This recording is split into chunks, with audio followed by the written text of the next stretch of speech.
ఏముంటుంది వాక్యం? యేసు మన కొరకు ప్రతిష్ఠించిన మార్గము. ఆ పదం నాకు ఇష్టం, ప్రతిష్ఠించిన. తెలుగులో కాస్త ఎక్స్ట్రా విశేషణాలు జోడించి ఉంటారు అనుకున్నాను, కానీ ఒరిజినల్ ట్రాన్స్లేషన్స్లో కూడా అలాంటి భావనే ఉంది. ఇప్పుడు ప్రస్తుతం భూమి మీద వాడబడుతున్న ఇంగ్లీష్ తర్జుమాలన్నింటిలోకి కాస్త రిలయబుల్ వర్షన్ ఏదైనా ఉంటే న్యూ కింగ్ జేమ్స్ వర్షనే. ఎందుకంటే ఓల్డ్ కింగ్ జేమ్స్ వర్షన్కి న్యూ కింగ్ జేమ్స్ వర్షన్కి భాషలో తప్ప భావనలో వ్యత్యాసం లేదు. పూర్వకాలం అన్ని గంభీరమైనటువంటి గౌరవవాచకాలు వాడేవారు. ఇప్పుడు యు అన్న పదం ఉండదు, అంట దౌ THOU ఉంటుంది. అవన్నీ తీశారు NKJVలో. ఏమంటే దౌ అట్ ఓది అంటే అలా ఉండదు, యువ ఓది అంటాడు అంతే. అందులో కూడా ఇదే పదాన్ని వాడాడు. ఇంకా కొన్ని వర్షన్స్లో the way that God initiated అంటాడు. కానీ న్యూ కింగ్ జేమ్స్ వర్షన్లో ఎంత అద్భుతమైన పదం, యేసు మన కొరకు ప్రతిష్ఠించిన అన్నట్టు. The way that Jesus consecrated అంటాడు. ₹1 పదం అది. ఇది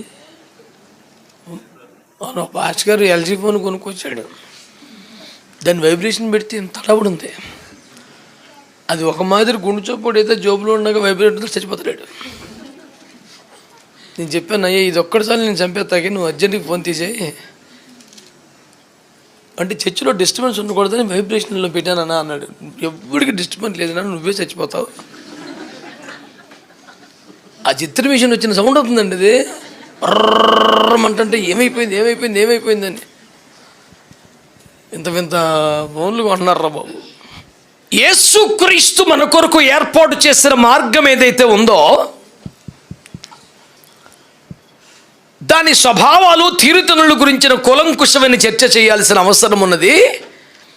యేసు ఏర్పాటు చేసిన మార్గం, యేసు సిద్ధపరిచిన మార్గం, యేసు తెరిచిన మార్గం అనే సాధారణ పదాలు వాడకుండా యేసు మన కొరకు ప్రతిష్ఠించిన మార్గం అనే మాట వాడటం ద్వారా ఆ మార్గం యొక్క ఔన్నత్యం, అత్యున్నత స్థాయి మనం అర్థం చేసుకోవాల్సి ఉన్నది. It is not just a way that God opened. It is such a way God consecrated. దేవుడు ప్రతిష్ఠించిన మార్గం అంటే డెడికేట్ చేసిన, పరిశుద్ధపరిచిన, ప్రత్యేకమైనటువంటి పద్ధతులలో ఆత్మ సంబంధమైన అభిషేక అనుభవాలతో దాన్ని ప్రతిష్ఠ చేశారంట. అంటే ఒక వ్యక్తి దేవుని సేవకు అంకితం చేస్తాను చూడండి, ఇతను బ్రతుకు దినములంటే యెహోవాకు ప్రతిష్ఠితుడు అని పెడతామా, అక్కడ వాడాల్సిన పదం కాన్సక్రేషన్. ఒక వ్యక్తిని 30 ఏండ్లుగా పరిచర్లో ఉన్న తర్వాత యాజకత్వంలో 25 ఏళ్ళకి తీసుకుని 5 సంవత్సరాలు పరిచయం తర్వాత అతన్ని ప్రీస్ట్లీహుడ్కి అపాయింట్ చేసేటప్పుడు చేస్తారే, దట్ ఈస్ కాల్డ్ కాన్సక్రేషన్.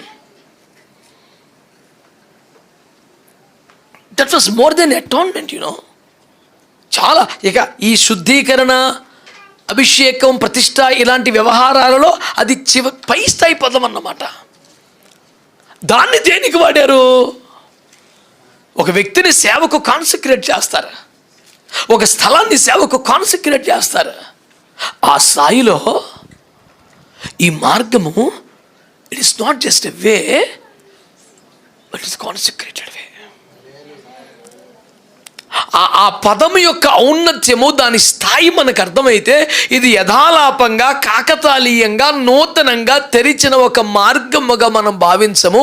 ఇది చాలా అత్యున్నతమైనటువంటి పరిశుద్ధతతో, ప్రత్యేకమైన ఆత్మ సంబంధమైన అంకిత భావంతో సిద్ధపరిచిన, అభిషేకించిన ఒక మార్గం అని మనకు అర్థమవుతుంది. కనుక యేసుక్రీస్తు ప్రభు మార్గంలోకి రావడం అంటే, యేసుక్రీస్తు ప్రభు మార్గంలో నడవటం అంటే అది చాలా ఔన్నత్యంతో కూడిన, ప్రతిష్టతో కూడిన, కాన్సక్రేషన్తో కూడిన ఒక వ్యవహారం. అంటే the very step in this wonderful way you need to understand that it is a way that requires consecration in your life. ఈ మార్గంలో కడుగు పెడుతున్నప్పుడు నీకు అర్థమైపోవాలి, దీనికి ఒక ప్రత్యేకమైన ప్రతిష్ట జీవితం అవసరం. దేవుని చిత్తానికి, దేవుని ఏర్పాటుకి, దేవుని సంకల్పానికి, దేవుని నడిపింపుకి, ఆత్మ సంబంధమైన అనుభవాలకి, పారమార్థిక విలువలకు, నిత్యత్వ ప్రయోజనాలకి సంబంధించి ఒక వ్యక్తి హృదయంలో, జీవితంలో, మనస్సులో ఒక సమర్పణ, ఒక ఏర్పాటు, ఒక ప్రతిష్ఠిత లేకుండా ఇలాంటి మార్గంలోకి రాలేడు, వచ్చిన ఉండలేడు. ఇందులో ఒక భాగం నూతనమైనది అనేది సర్వస్వం కాదు. And there was no other God miraculously opened a new way for me. That's okay. ఎర్ర సముద్రం పాయలు చేసినప్పుడు ఒక నూతన మార్గమే కదా.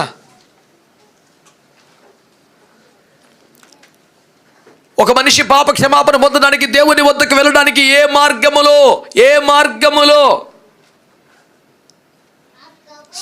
సఫలత లేని స్థితిలో దేవుడు ఒక నూతన మార్గం తెరిచాడు అన్నట్టు కాదు, దానికి మించి.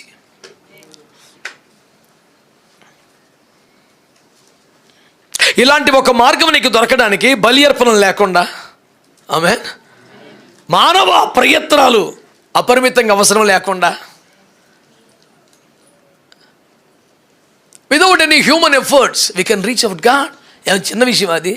ఏమైనా మామూలు విషయమా? When it requires human efforts, it's a religion again. మానవుని ప్రయత్నం కానీ, మానవుని యొక్క ప్రయాస కానీ అవసరమైతే అది మళ్ళీ మతమే కదా. దేవుణ్ణి చేరుకోవడానికి మానవుడు చేసే ప్రయత్నమే మతం. అదే మతమైనా, క్రైస్తవ మతం అయితే కూడా అదే మతం, అయితే అదే. సకల మానవ ప్రయత్నాలు విఫలమైన క్షణాన దేవుడే ఇటు కాదురా బాబు అని ఇటు చేశాడు. కనుక నేను సువార్తలో ఎప్పుడూ చెప్తాను, దేవుణ్ణి చేరుకోవడానికి మనిషి చేసే ప్రయత్నం మతం, మనిషిని చేరుకోవడానికి దేవుడు చేసిన ప్రయత్నమే క్రైస్తవ్యం. కనుక క్రైస్తవ్యం కూడా సకల మతంలో ఇదొక మతం, కొంచెం బెటర్ మతం కాదు. అసలు మతమే కాదు. మతం అంటే మానవ ప్రయత్నం. ఏ విధము చేత ఎవరును రీచ్ అవ్వలేకపోతున్నాం దేవుని దగ్గరికి అసలు కుదరట్లా.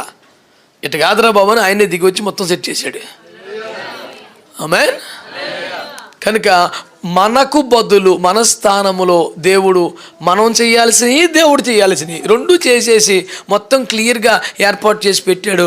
అది అంత సులువుగా అవ్వలేదు. దానికి ఒక ప్రతిష్టత, దానికి ఒక ప్రత్యేకత, అటోన్మెంట్ అనేది, కాన్సిక్రేషన్ అనేది అవసరమైంది. ఇంతటి మహిమ కలిగిన మార్గములో, ఇంతటి పరిశుద్ధమైన మార్గములో, ఇంత ప్రతిష్ఠించబడ్డ మార్గములో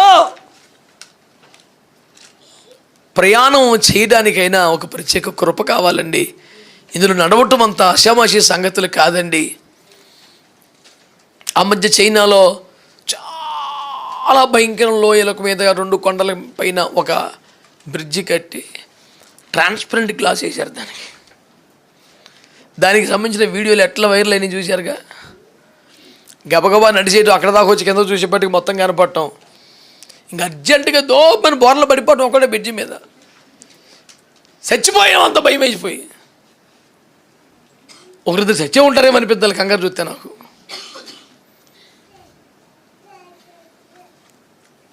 అలాంటి ఒక మార్గం సిద్ధపరచడమే అంత భయంకరమైన లోయ కలిగిన 2 కొండల మధ్యలో ఏ ఆధారము లేకుండా ఒక బ్రిడ్జి, ఒక మార్గం తయారు చేయటమే అంత కష్టసాధ్యమైతే, ఏకదం నరకం నుంచి, పాతాల నుంచి పరలోకంలో తండ్రి సింహాసనం దగ్గరికి ఒక బ్రిడ్జి కట్టేస్తాం. ఎంత ఈజీ వ్యవహారం అవునరేటి? దానికి ఎంత ప్రతిష్ట కావాలి.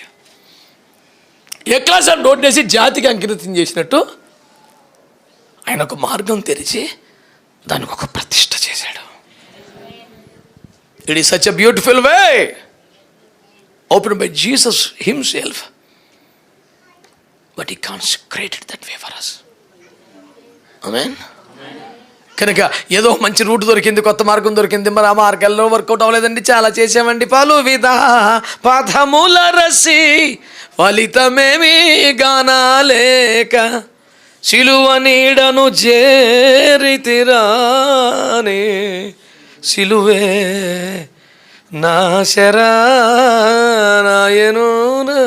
మొత్తానికి దేవుడిలో ఒక మంచి మార్గం దొరికిందండి. ఇంకా మా ప్రయత్నం, మా కష్టం ఎక్కడండి, యేసు రక్తమే చేయని చెప్పుకుంటే అన్నీ పోతున్నాయండి, చాలా బాగుంటుందండి. అని చెప్పి ఏదో ట్యాబ్లెట్ వేసుకోకుండా నువ్వు తలనొప్పి తగ్గిపోయినట్టుగా సాక్ష్యం చెప్పి కూటం కాదు ఇది. నిన్ను తండ్రిని చేరుకున్నట్టుకి ఇంత సులభతరము చేసిన మార్గం ఒక ప్రతిష్ఠించబడ్డ మార్గం అని, దాని విలువనెరిగి దాని ఔన్నత్యం అర్థం చేసుకొని ఆ రేంజ్కి తగ్గట్టుగా దేవునికి స్తోత్రం కలుగునగా. ఆమేన్, హల్లెలూయా. ఆ మార్గంలో నడవలసి ఉంటుందని. నీ కొరకు యేసుక్రీస్తు ఏర్పరిచిన మార్గం మాత్రమే కాదు, అది ప్రతిష్ఠించబడ్డ మార్గం, అది ప్రత్యేకమైన మార్గం, అది అభిషేకము కలిగిన మార్గం, అది ఉన్నత విలువలు కలిగిన మార్గం, అది ఆధ్యాత్మిక విలువల ఔన్నత్యము ఈ మార్గం అని చెప్పేసి మీకు జ్ఞాపకం చేస్తున్నాను. ఇలాంటి ఒక మార్గంలోకి రావడం, ఇలాంటి మార్గం నీకు తెలియడం, ఇలాంటి మార్గంలో నీకు ప్రవేశం కలగడం, ఇలాంటి మార్గంలో నీకు ముందు నడిచే కొందరు నీకు ఉండడం, నీకు దారి చూపించే వారిగా మారడం, అవసరమైతే ఒక అడుగు వెనక్కి వచ్చి నీ చేయి పట్టుకుని తీసుకెళ్ళగలిగిన సౌజన్యం వారిలో మిగిలి ఉండడం, నువ్వు చేసుకున్నటువంటి అదృష్టం అనే పదం అమాయకం ఆయన నీకు ఇచ్చిన కృప. దేవునికి స్తోత్రం. కృప కాకపోతే ఇంకేంటి చెప్పండి.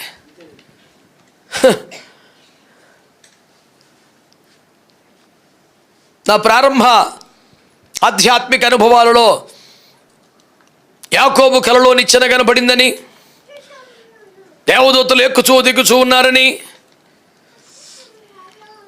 అని చెబుతూ ఎక్కటం ఉంది ఏంటంటే గొడవ. పసితనపు అమాయక భక్తి ఆవేశం అంటారే పెద్దలు.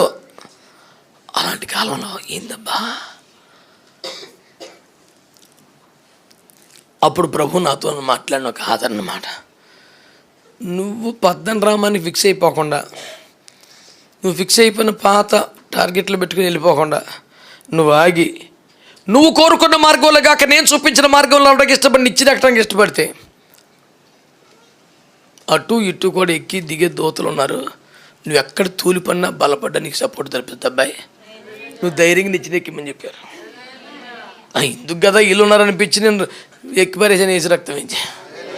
దేవునికి స్తోత్రం కలుగునగా. ఇది పై మార్గం అండి, ఎక్కువ మార్గం అండి, నిచ్చెనండి. ఒక్కొక్క మెట్టు ఎక్కడానికి అదనపు శక్తి, రోడ్డు మీద నడిచినంత సులభంగా ఉండదు మెట్లు ఎక్కడం.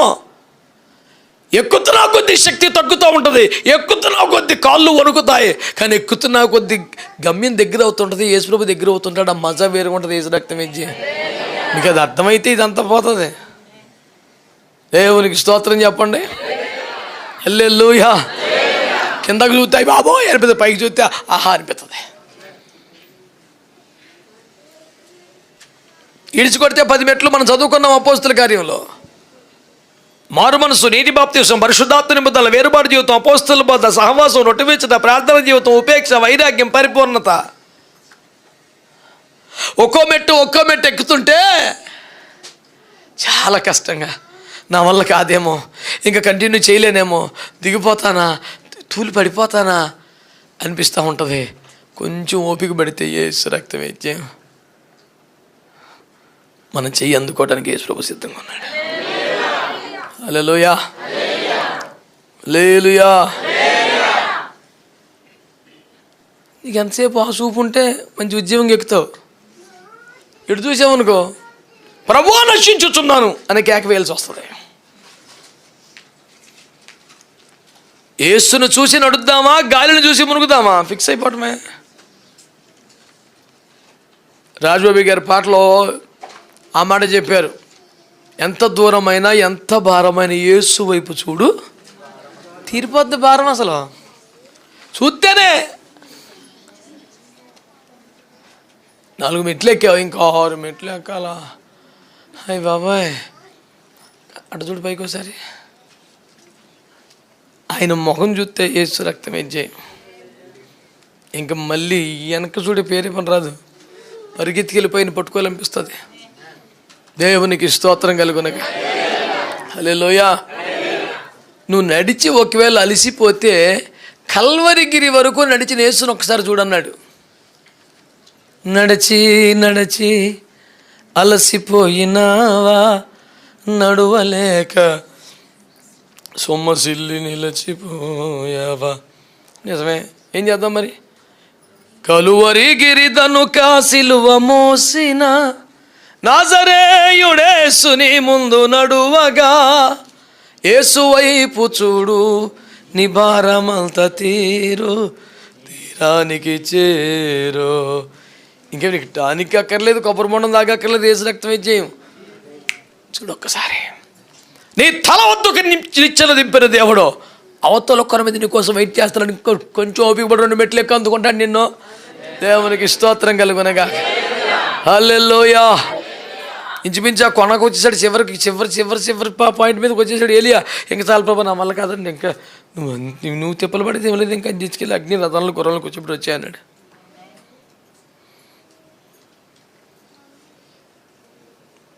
మనం నడవాల్సింది పూర్తయిపోతే ఆ కొలత లెక్కకు వచ్చేస్తే ఇంకా నడిపించాడు కదా. ఎలీషా నడవాల్సింది ఇంకా చాలా ఉంది, కొత్తగా స్టార్ట్ చేశాడు. ఒక సుడికాయలు వచ్చింది, ఎలీషాని వెళ్ళిన పక్కన ప్రత్యేక వచ్చింది. ఈ అయ్యగారిని తీసుకెళ్ళి అగ్ని రథంలో గుర్రలు కూర్చోబెట్టింది. అటుపడి దేవుని స్తోత్రం. ఒక శిల్పం అయ్యేదాకా కొట్టబడుతూనే ఉంటుంది. ఉల్లితో కొడతాడు, సుచ్చితో కొడతాడు, రకరకాలుగా ఫైల్ చేస్తుంటాడు, గొడవలు చేస్తుంటాడు, కాల సందులో పెట్టి తొక్కేస్తుంటాడు దాన్ని. ఒక్కసారి తను కోరుకునే షేప్ వస్తే ఒక దెబ్బ తాను కొట్టడం ఇంకేమైనా ముట్టుకునేవాడు. పట్టుకోక చేత్తో పట్టుకుంటాం ఎందుకు, చూడ ఆడపడతాడు, చేతులు వేసేయండి అంటాడు. నేను దాకా ఇందాక కాలుతో తొక్కావు కదా, షేప్ వచ్చేదాకా తొక్కుతాం, కొడతాం. ఒక్క షేప్కి వచ్చింది అనుకో కథం. ఆ స్వరూపంలోకి పోలికలోకి వచ్చేదాకా తిప్పలంతా వచ్చి ఇంత కొడతారు. ఇంకా ఎలాగైనా మన మీద ఒక 500 దెబ్బలు టార్గెట్ ఉంటుంది యేసులోకి. ఏమన్నా ఆ సెట్ అయిపోతే షేప్లోకి వచ్చేది ఓకే. మరి ఎన్ని దెబ్బలు తగిలినా ఒకటి లొంగుతా లేదు, మరి అడిగి పడుతుంటాయి. చేతులు ఎత్తమని అన్న సుమా, మీ అందరి గౌరవాన్ని కోరుకుంటున్నాను. కనుక గుర్తు చేసుకోండి. కానీ మిస్డ్ కాల్స్ వచ్చి ఉంటాయి అప్పుడప్పుడు. ఓహో రైట్, ఇది మందే, ఓకే. నువ్వు సెటిల్ అయిపోతే నీకేం మంచిది, లేకపోతే వాళ్ళు తగులుతాయి. ఇప్పటికే తగిలిని సరిపెట్టుకుంటే మంచిది, లేదు ముద్దబ్బాయిలాగా ఈ అప్పగించుకుంటే నీకే లాసు. సెటిల్ అయిపోతే నీకు సూపర్గా ఉంటుంది. యేసు రక్తమే జయం. మీకు అందరికీ వందనాలు. యేసు మన కొరకు ప్రతిష్ఠించిన మార్గాన్ని బట్టి దేవునికి స్తోత్రం చెల్లించండి ఒకసారి. ఈ క్రైస్తవ మార్గం అని మతం పేరు పెట్టద్దు. ఇది క్రీస్తు మార్గం, ఇది ప్రేమ మార్గం, ఇది పరిశుద్ధమైన మార్గం, ఇది ఉన్నతమైన మార్గం. బుద్ధిమంతుడైతే క్రిందనున్న పాతాళమును తప్పించగలని పరమునకు పోవు జీవ మార్గం నడుచుకుంటాడని చెప్తున్నాడు. ఇది పై మార్గం, పరమునకు పోయే మార్గం, జీవ మార్గం, మహిమ కలిగిన మార్గం. ఇది ఉన్నతమైన భావాలు, ఉన్నతమైన వ్యవహారం, ఉన్నతమైన అనుభవాలు ఇందులో అవసరం.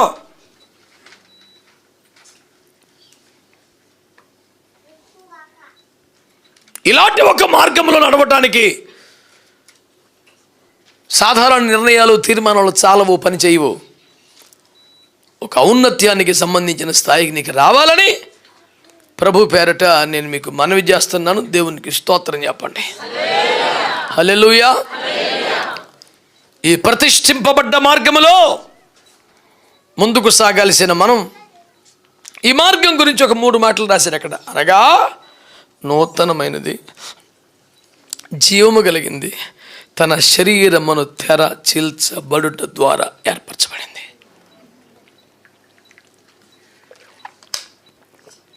ఒకటి నూతనమైంది. బాగా దీర్ఘాలోచనలో ఉన్నారా? ఏమన్నా పర్లేదా? బాగానే ఉన్నారా? చెప్పండి, ఏ మార్గం అండి ఇది? అబ్బా, ఈ మాత్రం పలుకు మీ స్వరం వినపడాలంటే నేను ఎన్ని తిప్పలు పడాలో. దేవునికి స్తోత్రం.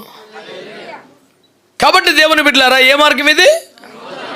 ఆల్ రైట్, ఇది నూతన మార్గము కనుక నేనేం చెయ్యాలి? కొత్త బట్టలు వేసుకోవాలా? కొన్ని వేల కొలది బాప్తిస్మలు ఇచ్చే కృప దేవుడు నాకు ఇచ్చాడు. ఇందులో కనీసం ఈ మొత్తం సేవలో ఒక 30-40 సార్లైనా నేను విన్నమాట. ఇన్ని వేల బాప్తిస్మాల్లో కొత్త బట్టలు లేవండి, మరి ఎలాగా బాప్తిస్మం? అది కొంతమందికి ఉండే జెన్యూన్ డౌట్. అది చెడ్డ మాట అని నేను అంటలేదు, వాళ్ళకి పాపం తెలియదు కదా. నాకు బాప్తిస్మం తెచ్చుకోలేకపోతే నేను బట్టలు తెచ్చుకోలేదు, అలాగే ఇప్పుడు బాబాయ్ బొత్తిగా బ్యాగులో జత బట్టలు ఉన్నాయి, కానీ పాత బట్టలు అయ్యి కొత్త లేవు కదా. పర్లేదులే, కొత్తగా కుట్టించుకున్న తర్వాత వేసుకుంది, కానీ అప్పుడే పొంది, కానీ బాప్తిజానికి కంగారు ఉంది. అలాగే పర్లేదు కదా, దేవుని చోత నెక్స్ట్ వీక్ కుట్టించేసుకుంటాను. ఈ లోపు రాకడ వేసి రక్తం ఇచ్చి ఆ నూనె కొనుక్కొచ్చుకున్నాడు. వీళ్ళిద్దరు కూడా నూనె తెచ్చుకున్నాడని ఆవిడ కొత్త బట్టలు కూర్చొని నీడు తలుపులు వేసిన తర్వాత బయట నుంచి వాళ్ళు ఎడుతుంటారు. కనుక దేవుని బిడ్డలారా, ఇది నూతనమైన మార్గం అనండి ఒకసారి. ఆమేన్. ఈ నూతనమైన మార్గంలో నేనేం చెయ్యాలి? కొత్త బట్టలు వేసుకోవాలా? కొత్త పాటలు పాడాలా? అది లేవటి వ్యవహారం. నూతనమైన మార్గంలో నా బాధ్యత ఏమిటి? నా పాత్ర నేనేం చెయ్యాలా అని అడుగుతావు కదా. పరిశుద్ధ గ్రంథంలో 2-3 మాటలు నీ దృష్టికి తెస్తాను చూడండి. కొరింథీ పత్రిక 2వ పత్రిక 5వ అధ్యాయం 17వ వచనం.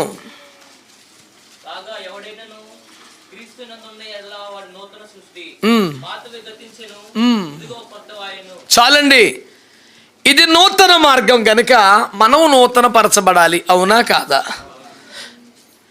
ఇదిగో ఎవడైనా క్రీస్తునందు నిలబడ నూతన సృష్టి అంటే అర్థం ఏంటంటే పాతవి గతించినాయి అని, సమస్తము నూతనమైపోయినాయి. ఇప్పుడు చెప్పండి, మీరు క్రీస్తునందు ఉన్నారా అంటే ఇందులో చిన్న మార్పు ఉంది. క్రీస్తు దగ్గరికి వచ్చారా, క్రీస్తులోకి వచ్చారా?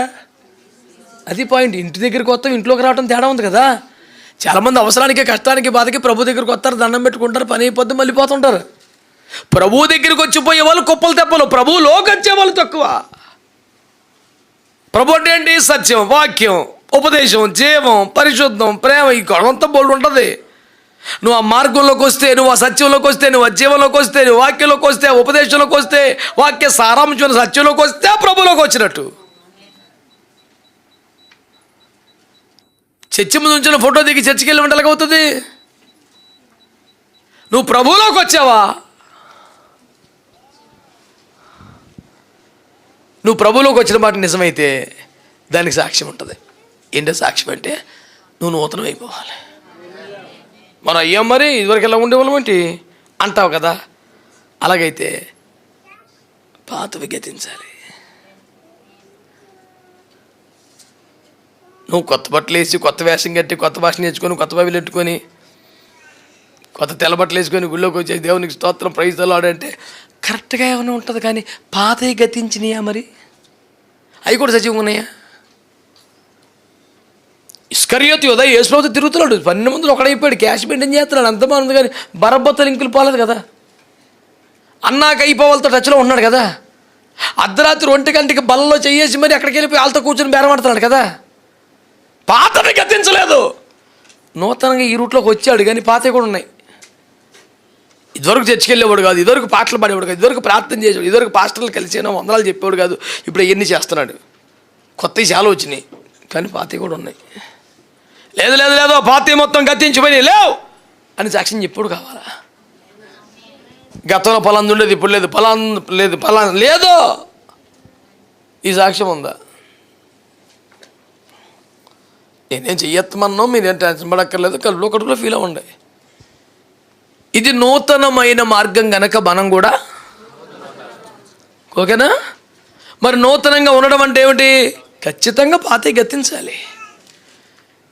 ప్రాచీన స్వభావం కానీ, ఆమేన్, ఆ ప్రాచీన పురుషుడి కానీ ఎక్కడ? ఎఫెసీ పత్రిక 4వ అధ్యాయం 20. హల్లెలూయా.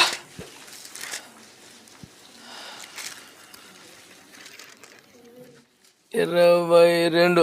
ఓకే,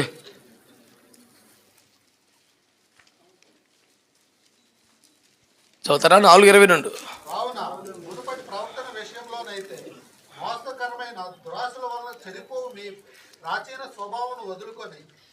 ప్రాచీన స్వభావం అనండి. ఏంటి ప్రాచీన స్వభావం అంటే? దురాశలు, రకరకాల ఆశలు, రకరకాల కోలికలు, రకరకాల బుద్ధులు, మనది కాని దాన్ని వేరొకల దాన్ని ఆశించడం. ప్రాచీన స్వభావము అనగా గతంలో ఉండే పనికి మాలిన ఆశలు. అంటే ప్రాచీన స్వభావం అంతా పోయింది, నవీన స్వభావాన్ని ధరించుకున్నాము అంటే అర్థం ఏంటి? గతంలో క్రీస్తులోనికి రాకముందు, రక్షణ పొందకముందు, బాప్తిసం పొందకముందు, ప్రభువులోనికి రాకముందు మనకుండిన మోసపూరితమైన ఆశలన్నీ పోతే ప్రాచీన స్వభావం పోయినట్టు. గుళ్ళు ఉన్న కాసేపు మనం మంచి ఉద్యోగం ఉండి స్తోత్రం చెప్పి హల్లెలూయా ఆమేన్ ప్రైజ్ ది లార్డ్ హల్లెలూయా అని ఇక్కడ కేకలేసి ఇంటికి వెళ్ళిన తర్వాత మన అదే ఆశ కలుగుతుందా? డబ్బు మీద కానీ, తిండి మీద కానీ, స్త్రీ మీద కానీ, పురుషుడి మీద కానీ, అధికారం మీద కానీ, పదవి మీద కానీ, ఘనత మీద కానీ, గుర్తింపు మీద కానీ నీకు మళ్ళీ ఆ ప్రాచీన ఆశలు కలిగితే నువ్వు నూతన మార్గంలోకి రాలా, సెట్ అవ్వదు.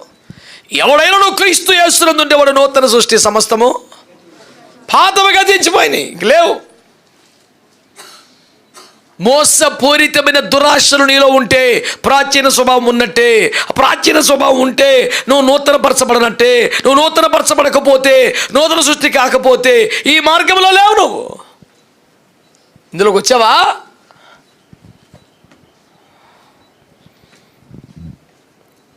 నీ పేరేంటి నాన్న? నీ పేరు చెప్పు. నీ పేరు చెప్పు.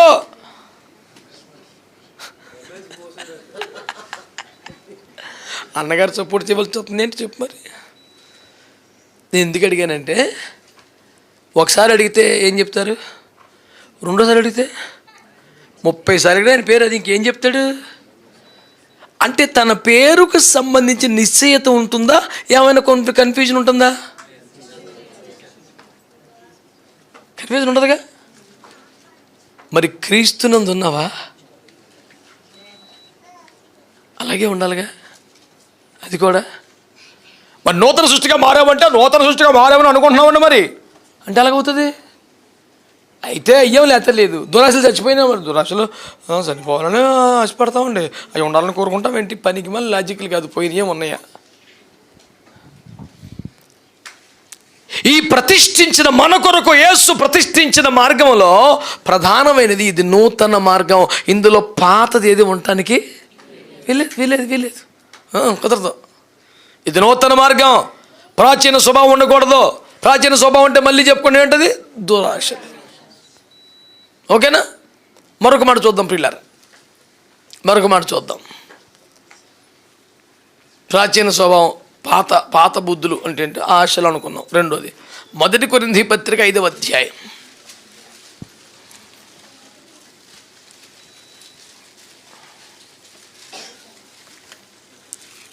6-7 వచనాలు. మీరు అతిశయపడటం మంచిది కాదు. పులిసిన పిండి కొంచెమైనను ముద్దంతయు పులిచేయనని మీరు ఎరుగరా? మీరు పులిపిండి లేని వారు గనక కొత్త ముద్ద అవుటకే ఆ పాతదైన పులిపిండిని తీసి పారవేయండి. స్తోత్రం చెప్పండి. ఇప్పుడు మీరు క్రొత్త ముద్ద అగుటకై ఆ పాతదైన పులిపిండిని తీసి పారవేయుడు అన్నాడు. ఏంట పాత పిండి?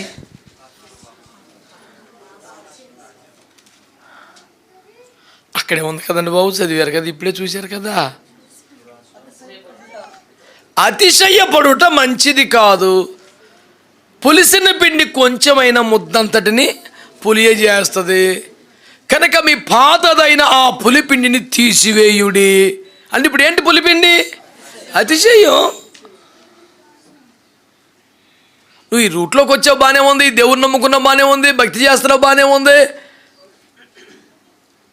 ఈ నూతన మార్గమును కనుగొన్నందుకు, నూతన పరచబడ్డందుకు, ఇందులో నడుస్తున్నందుకు, లేకపోతే నువ్వు ఇంకేదైనా సాధించినందుకు, ఒకవేళ నీలో అతిశయము అనేది ఉంటే అది ఒక పాత పిండి అన్నమాట. అంటే తోడు చుక్క లాంటిది. ఆ చుక్క తీసుకొచ్చి ఈ పాలు లేచావు, మొత్తం పెరిగైపోద్ది. అది కొంచెం చాలు ముద్దంతా. స్తోత్రం. అంటే నువ్వు సినిమాలు మానేసావు, సిగరెట్లు మానేసావు, బొమ్మల కొలువు మానేసావు, భయంకరమైన పనులన్నీ మానేసావు, ఇందులోకి వచ్చేసావు. కానీ ఏముండిపోయిందంట? అతిశయం. దేవునికి స్తోత్రం. ఇదేమిటో మరి కనుక్కోండి. ఇందాకేమో ప్రాచీన స్వభావం అంటే దురాశలు, మోసపరిత ఆశలు అనుకున్నాం. రెండోది పులిసిన పిండి, పాత పిండి అంటే ఏంటంటే అతిశయం. మరి మధ్యలో మోగింది దేవునికి స్తోత్రం. దానికి నామకరణం చేసే అవకాశం మీకే ఇచ్చేది, మీ ఇష్టం. హల్లెలూయా.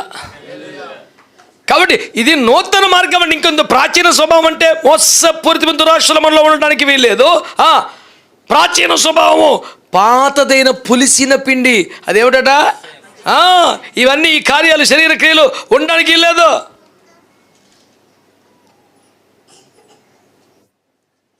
ఇది నూతన మార్గం. ఈ నూతన వ్యవహారాలకు వస్తేనే చాలా ప్రతిష్ఠించబడ్డ పరిశుద్ధమైన మార్గం ఇది. అంత ఈజీగా అల్లాటప్పక చేయట కావదా.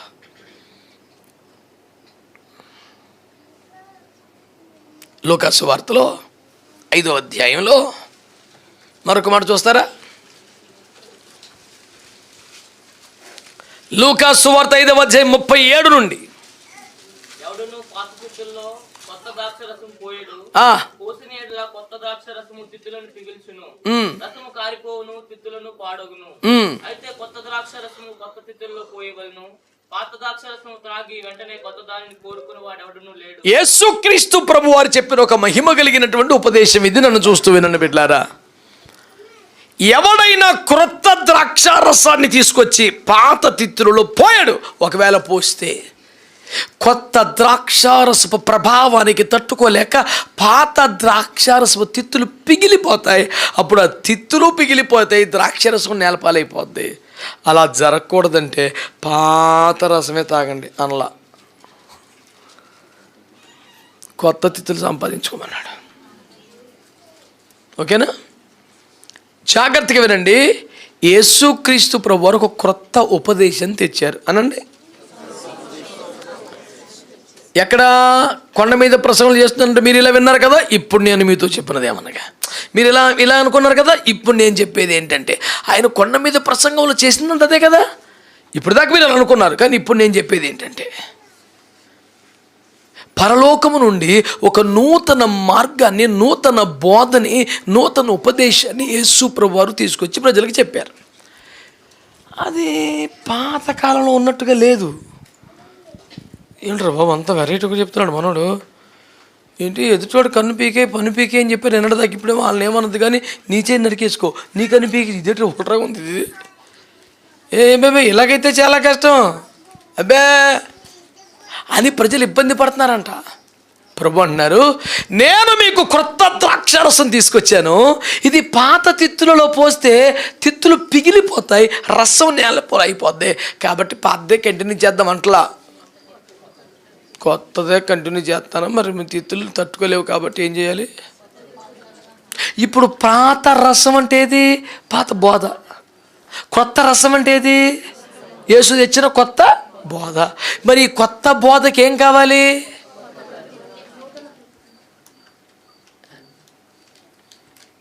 దానికి అలవాటు అయిపోయిన బ్యాచ్ ఏమంటుందంట, కొత్త ద్రాక్ష రసాన్ని త్రాగిన తర్వాత కూడా పాదే మంచిది అంటారంట. మా కొరకు యేసు పరలోకంలో నూతన మార్గం తెరిచాడు, నూతన మన్నా తెచ్చాడు, నూతన ఉపదేశం తెచ్చాడు, నూతన విధానం బాగుంది, ఇందులో వెళ్తామంటారంట. ఈ ఇందులోకి వచ్చి కూడా ఈ ద్రాక్షరసం తాగి కూడా ఒకడు పాతదే మంచిది. ఇది చాలా కష్టంగా ఉందిరా బాబు. వ్యభిచారం ముందు పట్టబడితే అప్పుడు ఇప్పుడు సూత్యని చంపేస్తానంటాడేంటి, పాతదే బెటర్. అయ్య బాబాయ్ ఇది మరీ టూ మచ్గా ఉంది. ఏంటి కంటికి కన్ను పంటికి పని ఇప్పుడు అంగీ లాగైతే పై వస్త్రం కూడా ఇచ్చేయాలా? అలాగే ఇచ్చేస్తాం, పాతదే బెటర్. ఇది చాలా దుర్మార్గంగా ఉంది. ఎవరైనా ఇవ్వకపోతే సమాజం మందికి తీసుకురావాలను, వాడి దగ్గర తన్ని వసూలు చేయవలను. ఇప్పుడైతే వాడిని క్షమించి వదిలేయము. అబ్బో ఈ మార్గం చాలా లాస్లా ఉంది, మాకు ఆ మార్గమే కావాలి. ఇప్పుడు యేసు ప్రభు అందరూ పాతదే కావాలంటున్నారు గనక, పాత తిత్తులే కలిగి ఉన్నారు గనక పాత బోధే చేద్దాం అన్నాడా? మీ హృదయం అనే తిత్తులు, మీ అంతరంగపు జీవితం, మీరు క్రొత్త ద్రాక్ష రసపు తిత్తులుగా మారితే మీరు నూతన పరచబడితే తప్ప ఇంకొక పరిష్కారం లేదు బాబు. మీకోసం మళ్ళీ పాత రసాన్ని పోసే ఉద్దేశం నాకు లేదు.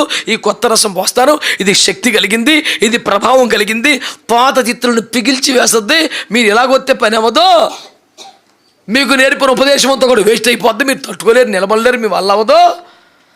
కొత్త ద్రాక్ష రసపు తిత్తులుగా మారండి, అప్పుడు కొత్త రసం పోస్తే మీకు బాగుంటుంది అన్నాడు. హల్లెలూయా. ప్రాచీన స్వభావం ఏంటండి? ఏంటి ప్రాచీన స్వభావం అంటే? మోసపూరితమైన దురాశలు. ఏమండి? పులిసిన పిండి, ఓకేనా? పాత తిత్తి, మన పాత నిబంధన కాలానికి, పాత కాలానికి సంబంధించిన బోధకు అలవాటు పడిపోయిన జీవితం, హృదయం. ఎందుకు విని చెప్తున్నారు? ఇప్పుడు నూతన మార్గం మరి ఈ సెట్ అవ్వదు. మనం మా పిల్లలు ఎందులో ఒక దూకారు, ఈ డ్రెస్ పని చేయదు, ఆ డ్రెస్ వేరే, ముక్కు కాంచి కళ్ళ కాంచి అన్ని తగిలింపులు ఉండాలి దేవుని స్తోత్రం, లేదా ప్యానం పోయిద్ది. ఆ రూట్లోకి వెళ్తే సిస్టమ్ తప్పదండి. ఇప్పుడు ఆస్ట్రోనాట్ నాలాంటి అంగి వేసుకుంటే ఎలాగవుతుంది? ఆడు వేసుకునే లెక్క వేరు ఉంటుంది. దేవునికి స్తోత్రం. జపన చేస్తారు వేస్తే అంగిలో బాగున్నాయండి అండి, మరి అడు హోమగామికి కుదరవు కదా. దేవునికి స్తోత్రం. కాబట్టి ఈ నూతన మార్గంలోకి రావాలంటే ఈ సిస్టంలోకి వచ్చేయాలి. మరి మీరు అందరూ ఇంట్రెస్ట్గా ఉన్నారో లేదో, మరి నువ్వు ఇలాగ అనుకోలేదు, ఇదేంటిది ఏదో ఒక God bless you my child, God bless you అంటాం. మనం వచ్చిన కానీ జల రేవిట్టేస్తాం వింటారు బాబు. ఇలాగైతే మా వాళ్ళు కాదంటే సెలవు తీసుకో, మేము ఆ బ్యాచ్ ట్యూషన్ చెప్పే ఉద్దేశం లేదు. అబ్బాయి ఇది కాన్సెప్ట్ స్కూల్ లెక్క. సమస్త జనులకు ప్రార్థన మందిరపడను, కానీ సమస్త జనులకు ఈ ఒక్క మార్గమే బోధించబడను. ఒక్కొక్కడికి ఒక రకం బోధించబడదు. తిప్పలు పడిచి ఎక్కడ అడ్జస్ట్ అవుతామయ్యా, కొంచెం ఇవాళకైతే రేపైనా సెటిల్ అవుతామంటే ఓపిక నీకు సేవ చేస్తాక రెడీగా ఉన్నాం. అవే మరి అతడు వచ్చును లేక చెయ్యి ఆడించును అంటే కనుక నువ్వు వెళ్ళొచ్చు. ఆడింపులే ఉండవు ఇక్కడ. దేవునికి స్తోత్రం. ఎందుకంటే సేవ నైమాన్ ఫార్ములాలో జరగదు, ఎలీషా ఫార్ములాలో జరుగుతుంది. దేవునికి స్తోత్రం. మీ అందరికి వందనాలు. హల్లెలూయా చెప్పరే. ఏ మార్గం ఇది?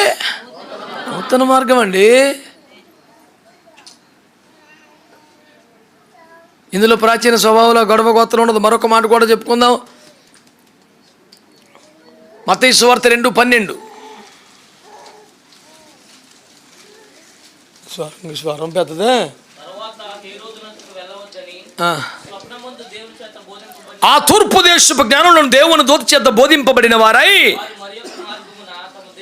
యేసు ప్రభు తెచ్చాక, యేసు ప్రభుని కలుసుకున్నాక, యేసుకు సాష్టాంగ పడ్డాక, దండ ప్రమాణం చేశాక, పెట్టెలు విప్పాక, కానుకలు ఇచ్చాక, ఆరాధన చేశాక మళ్ళీ పాత రూట్లు వెళ్ళకూడదు. కానీ బ్యాచ్ సేమ్ రూట్లు వెళ్ళిపోతాక ప్రిపేర్ అయిపోయారు.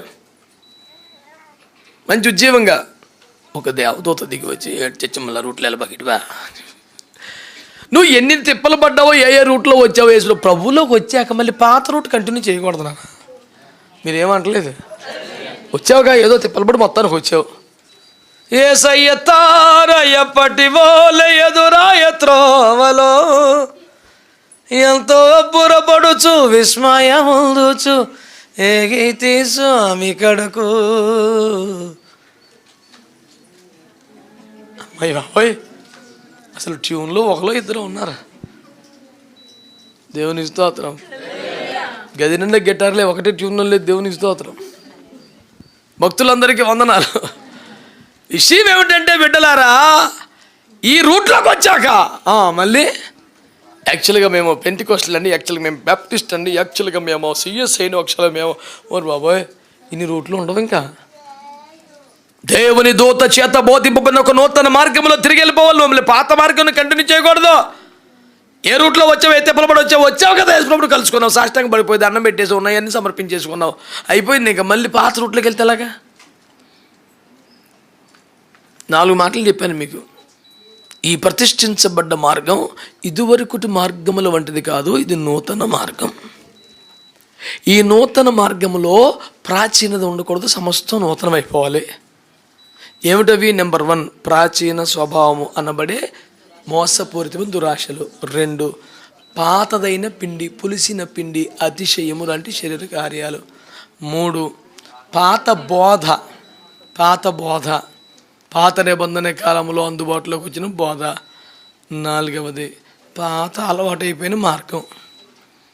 ఈ 4 మానేస్తే సమస్తము నూతనమైనవిగా అన్ను రావచ్చు.